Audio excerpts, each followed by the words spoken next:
with their mother on her final days or being with their family as a deadly pathogen sweeps across the globe.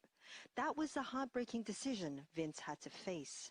Leaving his family in Bangkok, he boarded a plane to Heathrow as the pandemic started closing in. I find it too upsetting, yeah? So I try to keep my distance and just wait because I know my little girl asks for me a lot, yeah? I basically made a decision to come back to England and I have to live with that. Under normal circumstances, his trip would have been straightforward. 2 weeks in the UK, then back to Bangkok. It's been anything but that, his wife raising their kids alone as weeks turn into months. It's like I've reached my limit, and there's nothing I can do. His mom got very sick. He was fired and is now unemployed. There's no money coming in. It all happened at once. They highlight the unique challenges for families separated amid border closures and cancelled flights. In a nation where family runs deep into cultural fabric, where Thai Western marriages are commonplace, the travel restrictions have touched a nerve.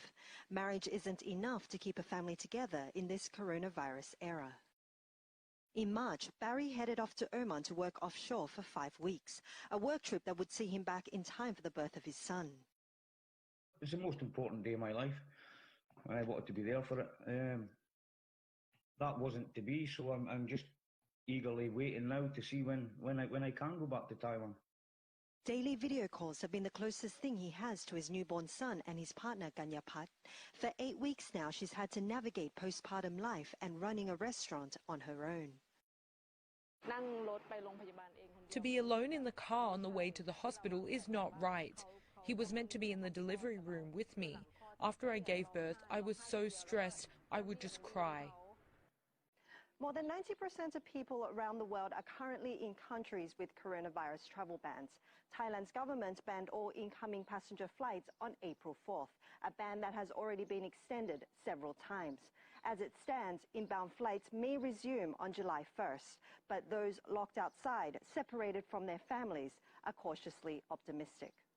For now, they face an indefinite locked door, unsure of when their knocking will be answered, holding on to hope that that door will swing open, a family and a country to welcome them back. Dusita Sao Kao, CGTN, Bangkok, Thailand.